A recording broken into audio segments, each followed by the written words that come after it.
Welcome back. Of course, as you know, schools, they teach reading, writing, and arithmetic. But what's not on the course curriculum are things like emotional and social skills. Well, a federal bill is trying to fix that by including those very things in the school curriculum. The bill, it is named after Jesse Lewis. Jesse was the 6-year-old boy killed in his first grade classroom at Sandy Hook Elementary School. And I spoke just a few hours ago to Jesse's mother, Scarlett. She's the founder of the Jesse Lewis Choose Love Foundation. I want to talk about both your organization as well as this pending legislation.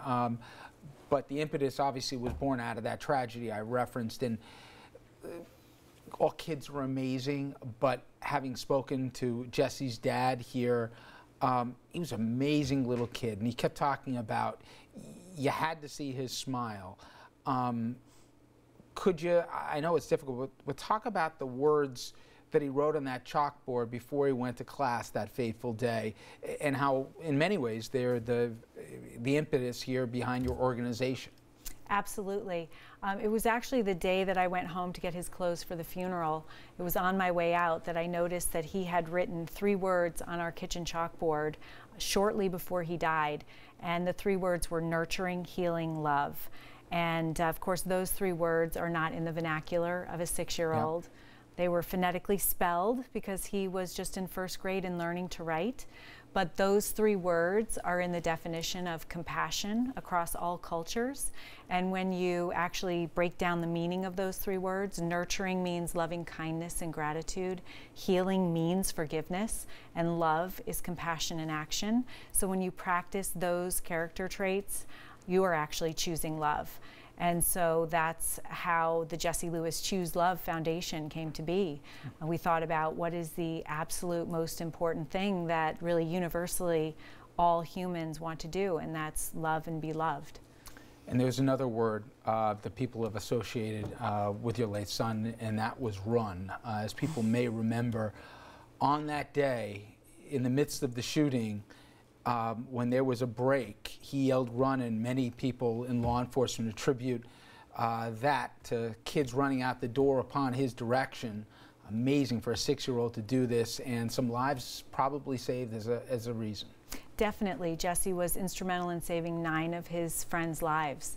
And I talk about that because, of course, he showed incredible bravery and courage during the last few seconds of his life.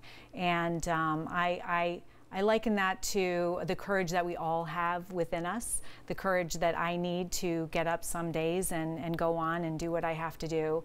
And also, when we're talking about social emotional learning, which we will be talking about, it's the courage, not really the courage that we see in the movies or in the media, but the courage that it takes to be honest, the courage that it takes to be kind, the courage that it takes to be truthful. I really think that Jesse set the bar and example for that, for all of us. And of course, we all have that courage within us that he showed that day. And before I talk about SEL and the organization, you had to have made a conscious decision after this. I think a lot of people wouldn't be blamed if they just wanted to shut it down and not talk about this anymore, you know, proverbially shut the curtains and just try and keep it away. To be able to talk about this as much as you have, to lobby legislators to find solutions to try and prevent the next Sandy Hook, that's laudable, but it also must force reliving of pain. That must have been a conscious decision. Why did you come to the conclusion that you were going to be willing to share yourself with this issue when I'm sure a lot of other people just wanted to go away? Well, I thought about how something like this could happen, and I thought about Adam Lanza, who was the perpetrator, and I thought about how much pain he must have been in to commit such a heinous crime, and how he got to that point. And just instinctively, I felt like he slipped through the cracks. And it turns out that that's really the case. And I just didn't want that to happen to another child. I feel like our children are born really perfect children of God, and they're not born mass murderers, but they are cultivated into becoming making bad choices from their environment. So I wanted to do something so that no other parent had to suffer like I do. And that's where this proposed legislation was born out of. Explain SEL and also, if implemented and enacted, what it would look like in classrooms. Well, social and emotional learning is really learning life skills. So in schools we teach reading, writing, and math. Social and emotional learning is teaching how to communicate with one another. It's teaching emotional intelligence. It's teaching moral awareness. It's teaching character values. And that's really, really important lessons that are taught at home. And there needs to be a consistent message across the board.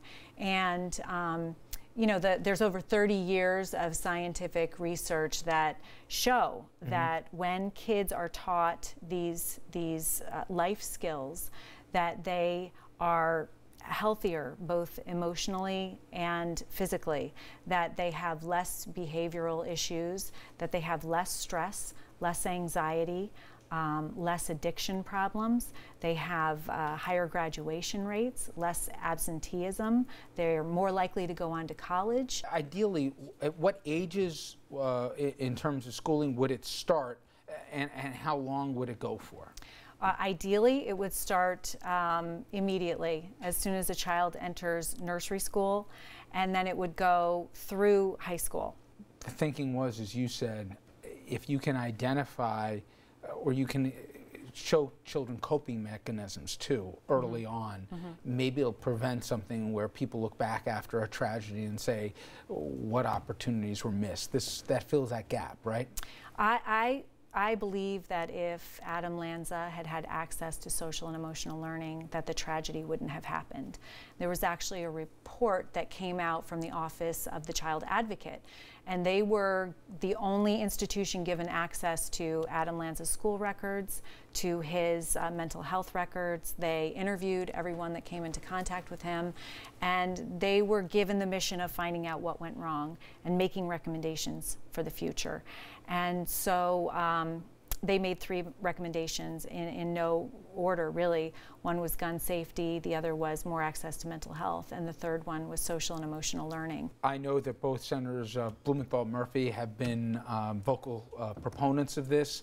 Where does it stand right now, to your knowledge, in Washington? I know it's part of a broader bill, an education bill that's there, but does it seem to have bipartisan support so far? We're hoping for bipartisan support, so I'm calling on that courage that Jesse showed, that we all have within us. This has nothing to do with being a Democrat or a Republican. This is a bill that's going to directly impact the health and well-being of our children. So I'm sure that we will get it and that it will be passed.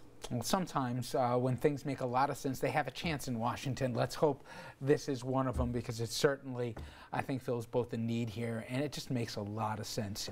It does. Social and emotional learning is the most powerful, proactive mental health initiative that's out there. And we will be following and charting its progress through Washington, and we'll be talking to legislators, and this will certainly be among the questions we'll follow up on. Scarlett, thank you so much. I really appreciate the time, and also all the efforts with your organization as well. Thank you. Thank you, Rich. We will jump to a quick commercial break. RFL will be back right after this.